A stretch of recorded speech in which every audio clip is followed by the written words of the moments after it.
Hey, how are you? What's going on?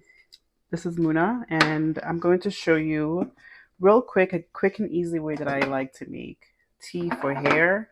And the amazing thing about this tea, you can drink it. You can perfectly drink it. I'm probably not going to drink it right now because it is 9:52 a.m. and I'm not trying to go to sleep because this tea does have lavender in it. Lavender, chamomile, blue pea tea, which is good for hair. At least that's what I was told when I got it from Turkey, and green tea. Um, of course, some people are good with drinking all these, like the lavender and the chamomile, without falling asleep. But for me, I cannot drink this early in the morning. I already have this heated up, the water, but I have my kettle. Heat up the water. It's already boiled, as you can see. And or if you don't have one, you can just easily just boil water in a pot. Boil water in a pot. After it's done boiling, what I'm going to do, because I just want to make it quick and let it sit for a while, get it really, really strong, take it out of the boil. Um, there really isn't like a, you know, set measurement. I don't want to make a lot right now because I'm just testing it out because it smells so good. This lavender smells so good. So I'm just gonna put half a teaspoon each because I'm just testing this recipe out. I watched a video that mentioned that chamomile and lavender are really good for hair as well, for hair strengthening and retaining the length and growth, stimulating the scalp. And green tea is one that I've always used. So I'm used to using green tea for my hair. I put it in the spray and it's, I've really seen the improvement. The two different teas that I've used regularly are green tea, chamomile. No, green tea and hibiscus. And I'm telling you, my hair has really improved.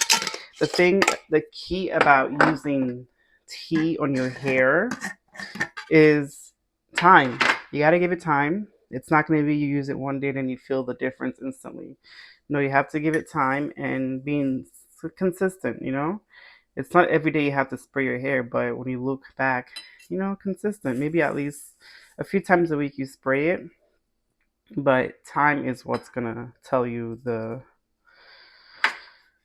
way it works. So I've seen my hair just improve because my hair is fairly thin. So I've seen how throughout the winter it's maintained its thickness, especially on my edges, and it just feels really good. I would say hibiscus is one that I can feel the instant effect, but everybody has different hair chemistry. So what happens for me doesn't necessarily mean it's going to happen for you.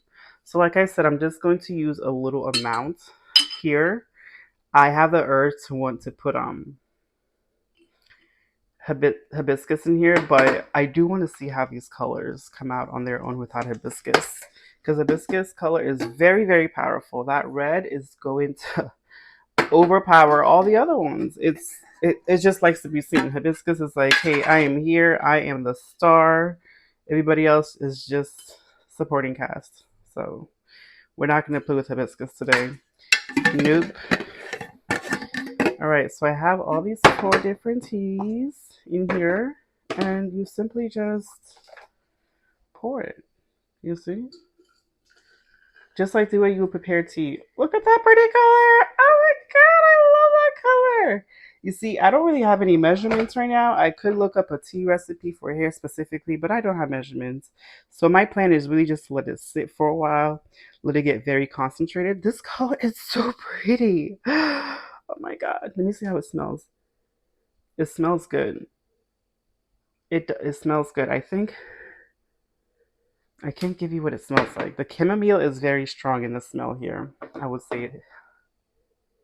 Yeah, the chamomile and the green tea are very overpowering. Next time, I think I'll try it without the green tea because I don't really like the smell of green tea much. I like drinking it, but I don't really like the smell of green tea much, at least not on my hair, because this is something that I plan on leaving in.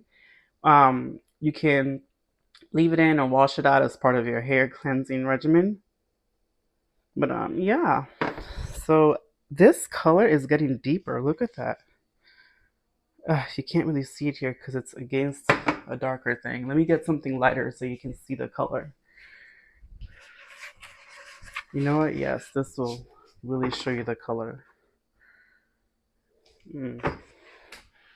You see that blue? It's dark. It is dark now. Oh my god, that blue has gotten darker. I think I can probably put a bit more water. A little bit more water. I'm gonna let it sit for a little while. Probably while I'm gone doing my errands, just gonna let it sit and steep. And then when I come back home, it'll be really nice and concentrated for me to wash my hair and then put it as an after rinse or spray after all that washing and stuff. And the good thing is, what I love about tea for hair is, if you like the taste or if you just don't really care for taste much, is if you're using, herbs that are edible, you can also drink it. So what we doing, we're just gonna take a little bit. Just gonna drink a little bit. But okay, this you can see the color. Look at that. This is the blue doing its thing. The blue tea, blue pea, and the lavender, and the color of the.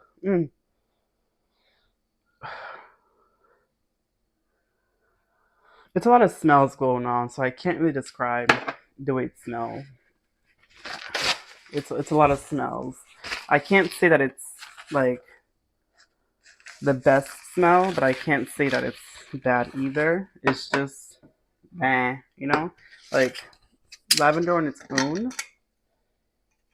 I can pull out the smell. It smells like lavender. Mm. Chamomile. Let me just smell these.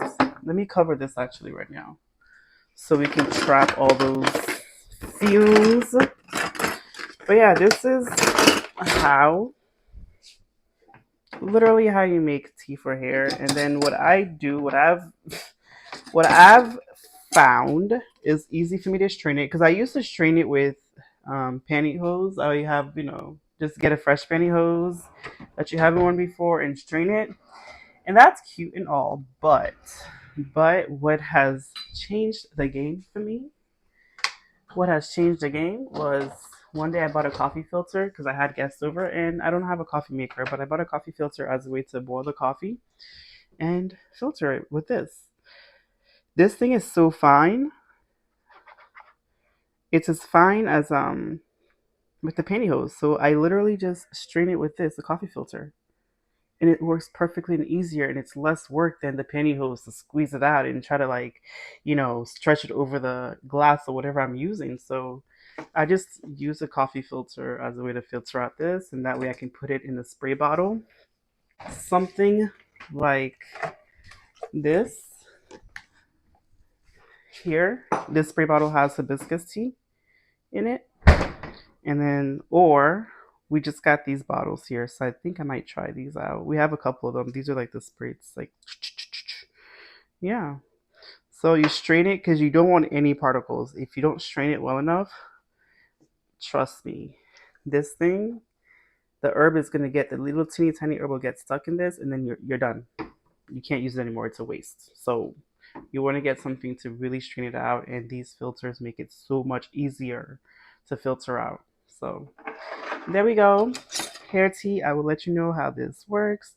Like I said, you can't get an instant result out of hair tea. It's over time and consistency, but it's really easy. It's not consistency where you have to put yourself on a rigid schedule, but just be aware of the fact that I have tea here. If my hair feels dry, let me go and spray it, with the tea. It's basically like a hair spritzer refresher.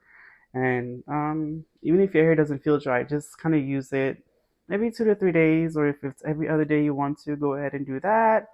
And just kind of see if it's a bit too much, lessen the frequency. And if you just don't go like 2 weeks in between, yeah, you can, because, herbs are very forgiving and you just get back on it. But as a way to be consistent over time, you could probably see the results. I will say in about like a couple of months, but like I said, we're all different with our hair chemistry, so I'm not about to act like I know everything, but you will see the difference, trust me. But I'm excited to try these on my hair because this is giving ocean water. I'm about to sip this. This is so pretty. Oh. It has no taste. I mean, it has taste, but it's just like, you know how some things you can get the flavor. I feel like they really cancel each other out. Like they all might have their own sense and flavor, but together they cancel each other out. So I don't know. I can't pinpoint what it tastes like. It tastes like herbs. I can taste the green tea though. Anyways, thanks for watching. I hope you like this. Would you try it? You can try with just one herb or multiple. This is just literally one herb in here. And this has 4 herbs. Go ahead and give them a try. Please subscribe to the channel to get more videos about herbs and how different ways we can use them. And like this video if it's something that has taught you something new. What have you learned? I haven't gone into details about what each of them can do, but I just wanted to show you really quick, a quick and easy way to make a hair spray, rinse, or something with the herbs. It's amazing. Nature is amazing. Look at all the gifts that nature has given us. So let's use it to take care of ourselves in the inside, ow, and on the outside. Okay? Peace.